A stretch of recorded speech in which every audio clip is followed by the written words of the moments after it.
¿Qué tal? Vamos a continuar con el curso. Recordemos que nos estamos ya, vamos a ver, el criterio de Dallenberg generalizado, habíamos quedado en que iba a ser para exponenciales y factoriales. Entonces, vamos a resolver un ejemplo muy bonito. Entonces, sucede que existe una sucesión que se llama la sucesión e a la n, que se define como la sucesión 1 más 1 sobre n a la n. Entonces, es muy importante esta sucesión porque su límite, el límite cuando n tiende a infinito de e a la n, pues es igual a e. Entonces, siempre hay que tener mucho ojo con esto, ¿no? Entonces, vamos a hacer un ejemplo con D'Alembert. Recordemos rápidamente en lo que consiste el criterio de D'Alembert. Por acá, donde ando? Acá. Entonces, el criterio de D'Alembert generalizado. Ay, D'Alembert. Pues nos dice tres cosas, ¿no? Entonces, la sucesión tiene que vivir en R más, ¿no? Y vuelvo a repetir todas las hipótesis para que quede completamente claro, ¿no? No cuando le vaya a aplicar salgan las dudas, ¿no? Entonces, tenemos que la sucesión tiene que vivir por completo en R más. ¿Qué más? Tenemos que existe L que se define como el límite cuando n tiende a infinito de xn más 1 entre xn. Entonces, pura información de la sucesión es la que vamos a evaluar nosotros, la proximidad entre ellos. Si nosotros vemos este cociente, es como cuánto acelera, ¿no? Cuánto cambio hay entre el siguiente y el anterior, ¿no? Si este cambio, cuando n se tiende a infinito, se vuelve chiquito, pues ahora sí podemos hablar de que pues convergen, ¿no? Entonces, vamos a ponerlo así, ¿no? Número 1, si L es menor que 1, entonces la sucesión converge y converge a 0, ¿no? 2, si L es mayor que 1, entonces XN diverge. Y 3, si L es igual a 1, el método falla, ¿no? ¿Cómo que falla? Pues no nos da información. No sabemos qué está ocurriendo en ningún punto, o sea, tenemos ahí falta de información. Entonces, vamos a resolver la siguiente sucesión, ¿no? Entonces, ejercicio. Entonces, probar, vamos a hallar si la sucesión n factorial entre n a la n converge o diverge. Entonces, esta sucesión trata o trabaja de una manera un poco más, ¿cómo puedo decirlo? Esta sucesión trabaja de una manera rara, ¿no? Entonces, habíamos platicado que los factoriales, bueno, no recuerdo si dije su observación, pero los factoriales le ganan a las exponenciales, aunque tardan en correr, es como un carro de 8 cilindros, tarda en calentar motor, pero arranca más rápido, ¿no? Ahora, pero estamos hablando de exponenciales con una base fija. Notemos que esta sucesión tiene una base variable también, ¿no? Entonces, tanto la base va variando como su exponente va variando. Y van variando lo mismo, ¿no? Si notamos n a la n, ¿quién sería? 1 a la 1, 2 a la 2, 3 a la 3, 4 a la 4, 5 a la 5. Va creciendo muy grande, ¿no?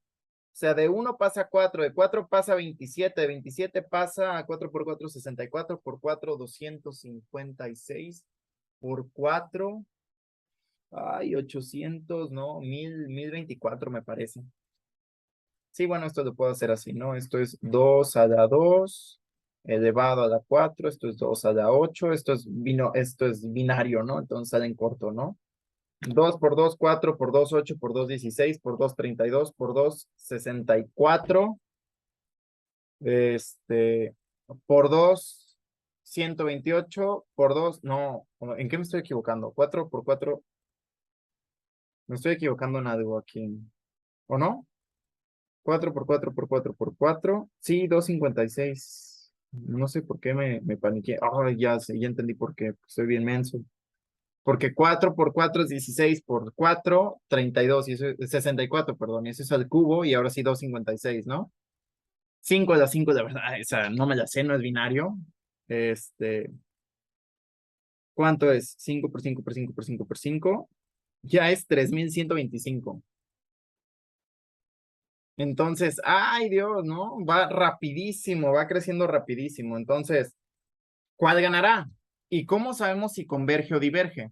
Entonces, usualmente siempre que se presente una situación que tenga exponenciales y factoriales, hay que pensar en D'Alembert luego, ¿no? Entonces, vamos a empezar a ver qué rollo con D'Alembert. Entonces, vamos a ver lo siguiente.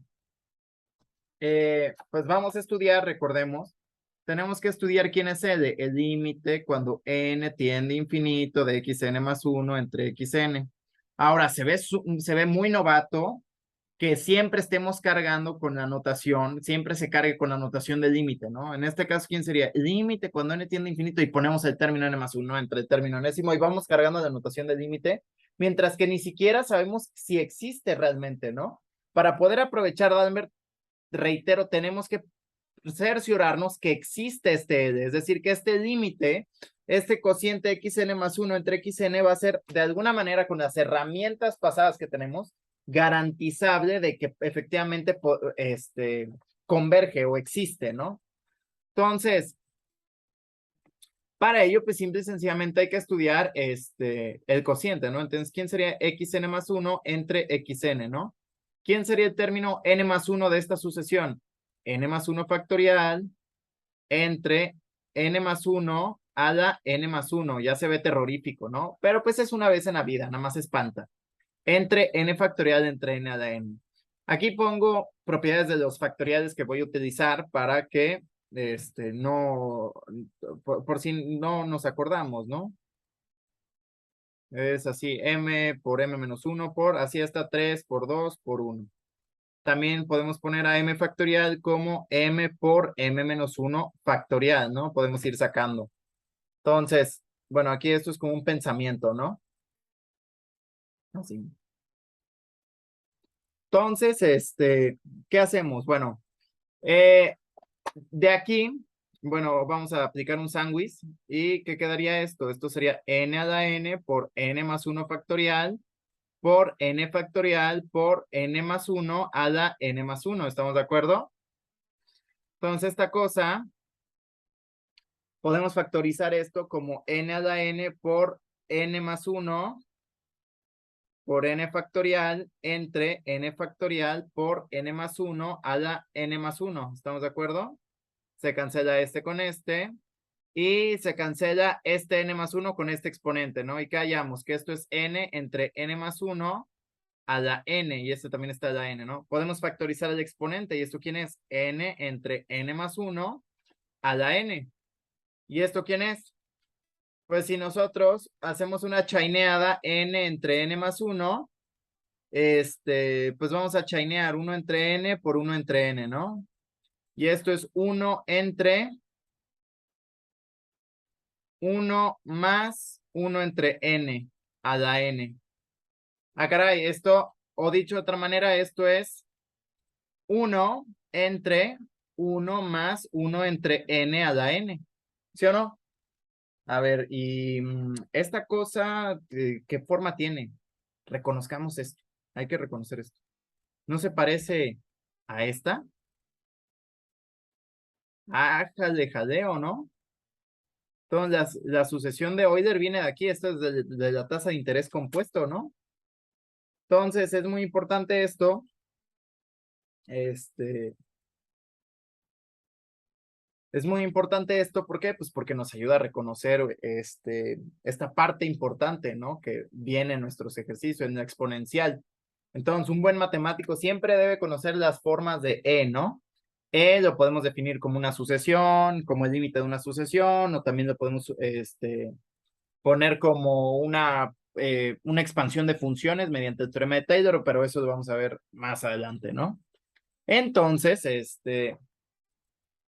esta cosa es una sucesión convergente, es una sucesión constante. Entre otra sucesión constante, esto es 1 entre e a la n, ¿no? Pues claramente. Entonces, efectivamente, esto es convergente, ¿no? Por el álgebra de límites de sucesión. Es una sucesión convergente entre otra sucesión convergente, donde la sucesión denominador, efectivamente, nunca toca el cero. Entonces, pues existe. Vamos a ver quién es el límite cuando n tiende a infinito. ¿De quién? Pues de 1 entre e a la n, y sabemos que esto va a ser 1 entre e. Claramente, pues L va a ser 1 entre E, ¿no? E es mayor que 1 por definición. Entonces, 1 entre E, ¿cómo es? Menor que 1. Lo que quiere decir que efectivamente n factorial entre n a la n converge a 0. Entonces, ¿qué hallamos? Que la observación o no, lo que yo estaba diciendo, que el factorial siempre le gana al exponencial, solo aplica para bases fijas, ¿no? O sea, solo aplica, por ejemplo, para este tipo de ejercicios. Entonces, tarea. Vamos a poner por D'Alembert que sea, no sé, 4 a la n entre n factorial, algo así, ¿no? Vamos a poner, vamos a ver si se puede esto, ¿no? 2n factorial entre 5 a la 2n. Vamos a ponerlo así. Entonces, bueno, esta es la tarea de D'Alembert. ¿Y qué pasa? Pues entonces hallamos que solo hay solo las exponenciales le ganan al factorial cuando la base también es variable. Entonces, es muy importante, muy, muy importante eso. Entonces,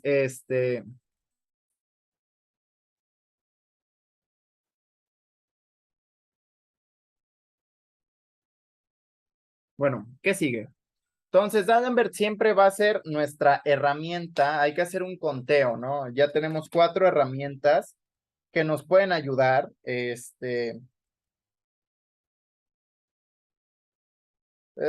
que tengo una tarea que podría hacer.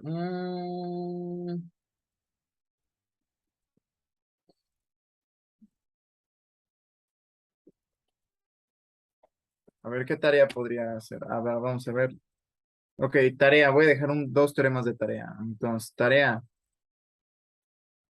Entonces, sea xn y nada más uno. Yn sucesiones convergentes.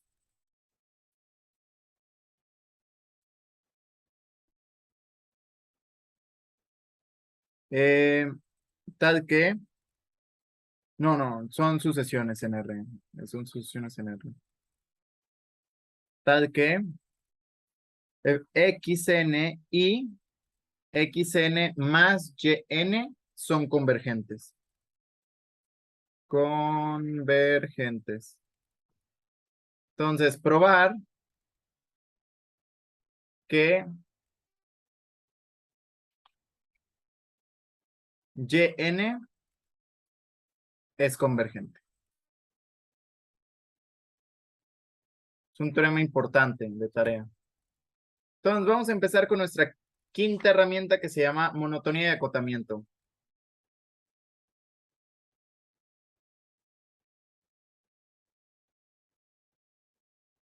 Vamos a empezar con un poco de rollo. Entonces, definición número 1. Entonces, vamos a dar aquí sea xn una sucesión en R. Vamos a ponerlo así. Entonces, se dice que xn es creciente si nosotros tenemos que xn es menor o igual que xn más 1 para toda n en n. Es decir, que se cumple que x1 es menor o igual que x2, menor o igual que x3, menor o igual que pam, pam, pam. 2. Entonces, se dice que xn es estrictamente creciente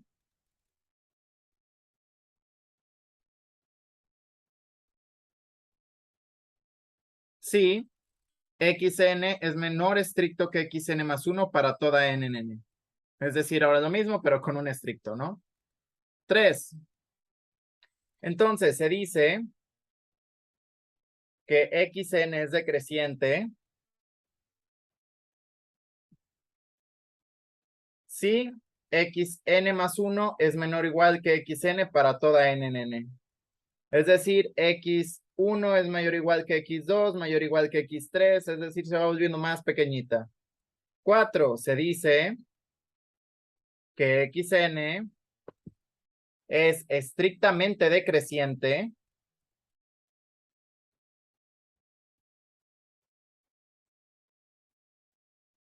si pues xn más 1 es menor estricto que xn para toda n en n.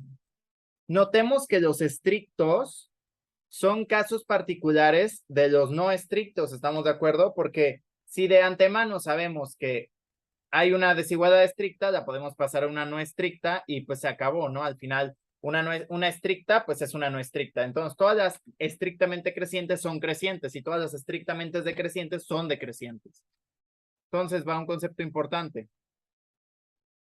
Entonces, se dice que xn es monótona si es creciente o decreciente. Entonces, bueno, este teorema, bueno, esta definición, pues ya engloba todo, ¿no? O sea, quiere decir que xn crece, se vuelve más grande o se vuelve más chiquita, o se queda igual.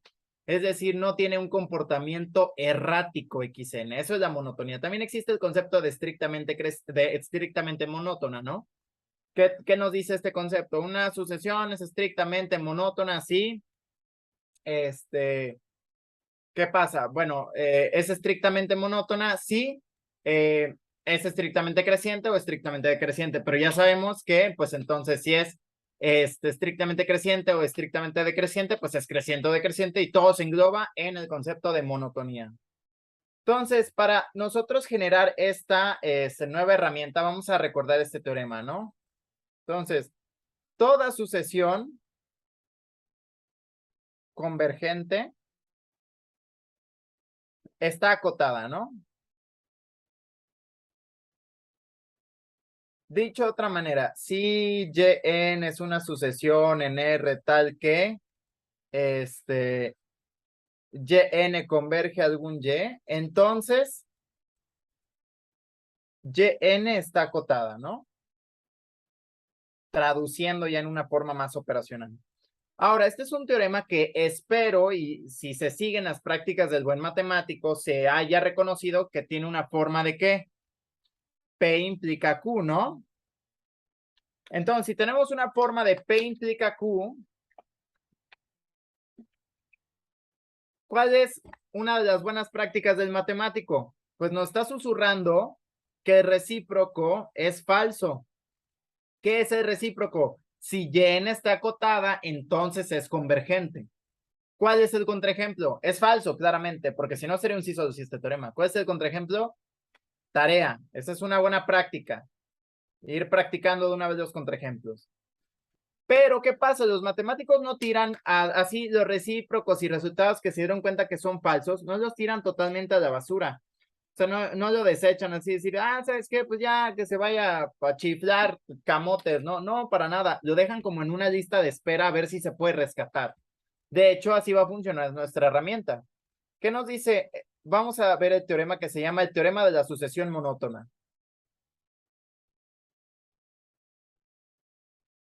Nos dice lo siguiente el teorema de la sucesión monótona. Nos dice una sucesión monótona xn en R es convergente si y solo si está acotada. Ah, caray, ¿cómo? O sea, si es convergente, sí, solo si está acotada. ¿No es el sueño de todo matemático con este? ¿Es convergente, sí, solo si está acotada? Ah, caray. Pero aquí ya vimos que si está acotada, entonces no puede ser convergente porque pues no es válido. La tarea del contraejemplo en este recíproco pues es falso, ¿no? Verifica que el recíproco es falso. Ah, pues sucede que los matemáticos rescataron este resultado agregando el concepto de monótona. Si es monótona, es decir, si crece o decrece o se queda igual, no tiene un comportamiento errático, sí se puede rescatar esto. Es decir, que converge sí solo sí está acotada. Más aún, más aún. Y aquí viene el resultado más importante. Número 1, si xn es creciente, entonces el límite cuando n tiende a infinito de xn es igual al supremo del conjunto de valores de la sucesión.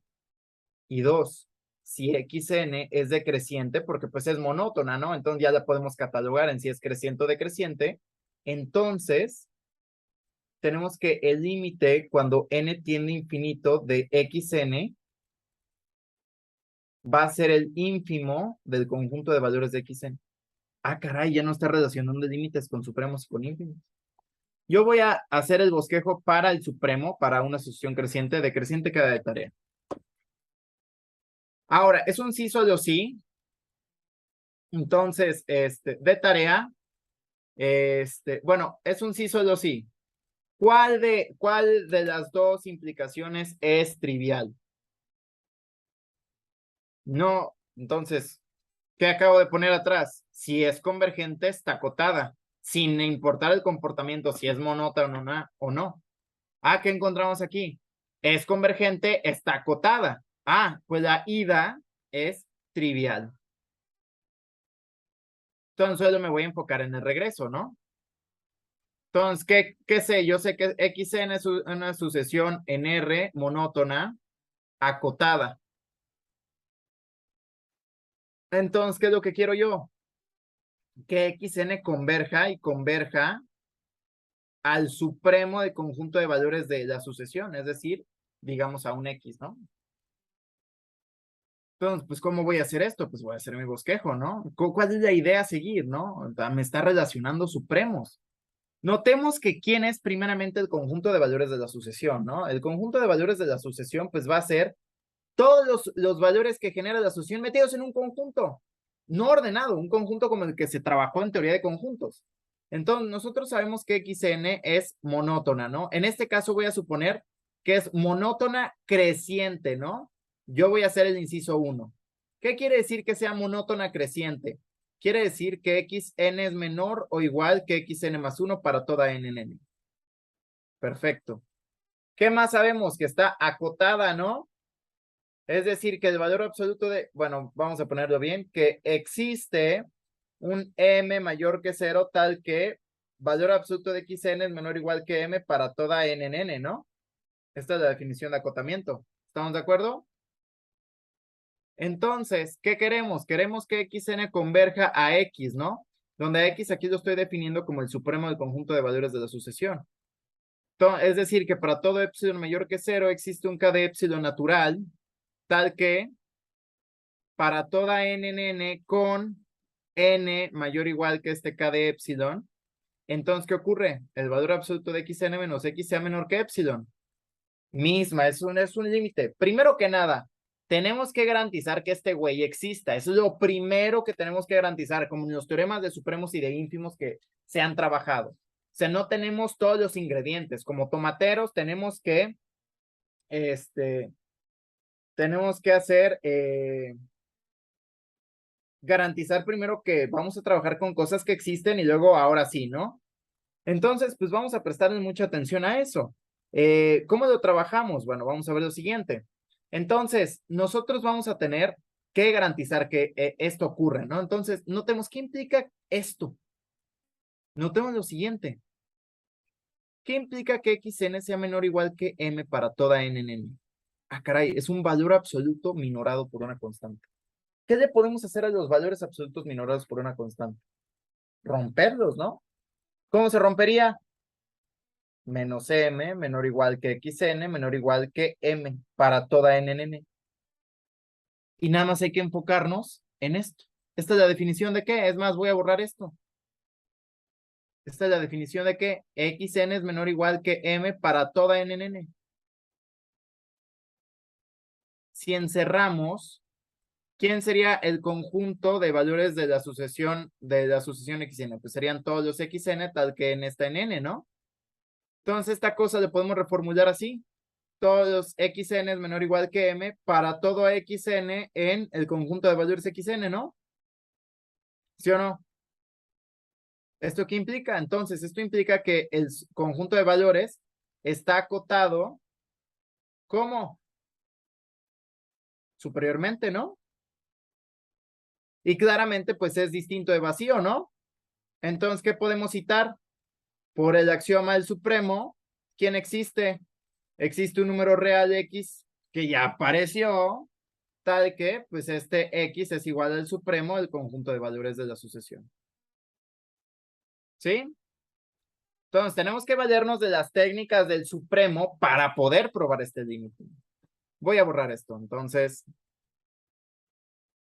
ya que garantizamos la existencia de este, ahora sí podemos empezar con probar el límite. Entonces, ¿qué nos dice? Da un epsilon arbitrario, ¿no? Entonces tenemos que darlo. Aquí está. Epsilon arbitrario garantiza que este existe, da un natural con esto y garantiza esta desigualdad.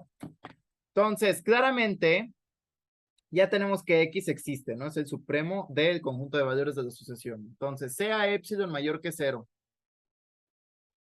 Notemos que pues está bastante difícil, ¿no? ¿Cómo metemos o cómo nosotros congeniamos o nosotros relacionamos la sucesión con el X ¿no? Esto lo podríamos desarrollar, lo podríamos romper su valor absoluto minorado, ¿no? Para ver, rascar más a fondo, ¿no? ¿Y qué tal si sumamos este X? X menos epsilon menor que xn menor que epsilon más X, ¿no? Ah, caray, ¿no se nos viene a la mente un teorema con esto? ¿Quién es X menos epsilon? Nos acordamos de la técnica del epsilon para el supremo, ¿no? ¿Sí o no? Entonces, notemos que, ¿cómo es X menos epsilon con respecto de X? Menor estricto, ¿no? Porque epsilon es una constante positiva. Y como X es el supremo del conjunto de valores, entonces, ¿qué cumple? El supremo es ¿la qué? La mínima cota superior, ¿no? ¿Y qué implica que sea la mínima cota superior?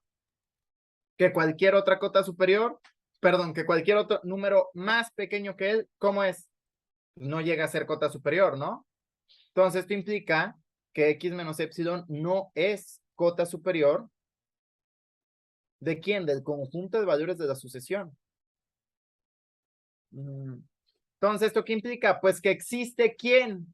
Existe un elemento de este conjunto que lo mayor a este, ¿estamos de acuerdo? Pues es la definición de no cota superior. Mañosamente, recordemos que ¿quién es el conjunto de valores de la sucesión?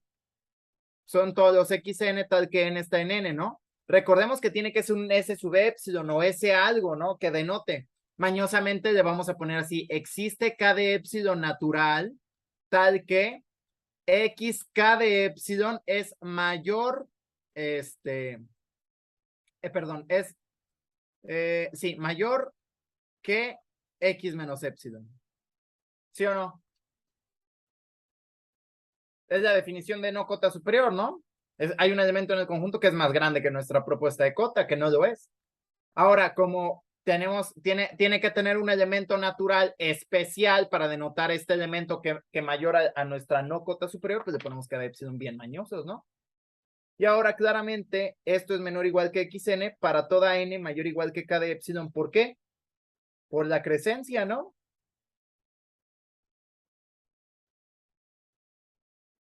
¿Sí o no? ¿Qué nos dice la crecencia? Xk de epsilon sería menor o igual a xn para todo n mayor o igual que k de epsilon, porque, sí, adaptada, ¿sí o no? Y ahora que hayamos, pues vamos a completar xn menos x menos epsilon es menor que xk de epsilon, menor o igual que xn, pero xn es un elemento de asociación, entonces claramente este es menor o igual que su supremo, ¿no? Pero claramente su supremo es menor o igual, menor estricto que quién, su supremo más epsilon, ¿no? ¿Y qué tal si conectamos esta con esta con esta? Hallamos x menos epsilon menor que xn, menor que x más epsilon. ¿Y no es lo que queríamos? Ya de aquí que hallamos valor absoluto de xn menos x menor que epsilon. ¿Y qué pasa? Podemos hallar nuestra estructura de definición epsilon arbitrario, epsilon arbitrario. ¿Existe k de epsilon? Ah, bien mañosos, existe k de epsilon gracias a la definición de no cota superior. Para toda n en n con n mayor o igual, para toda n en n con n mayor o igual, ¿no? ¿Qué más? Nuestra desigualdad, ¿no? Entonces, efectivamente, probamos lo que queríamos, ¿no? Entonces, para toda sucesión creciente monótona, perdón, acotada, toda sucesión creciente acotada, converge a su supremo de valores. Entonces, bueno, voy a dejar de tarea la redacción. Primero el bosquejo, ¿no? Primero el bosquejo, dejo de tarea el bosquejo. Si el bosquejo está bien para el caso de creciente, ahora con el ínfimo, ya dejo de tarea la redacción, ¿ok? Sería todo de mi parte. Cambio y fuera.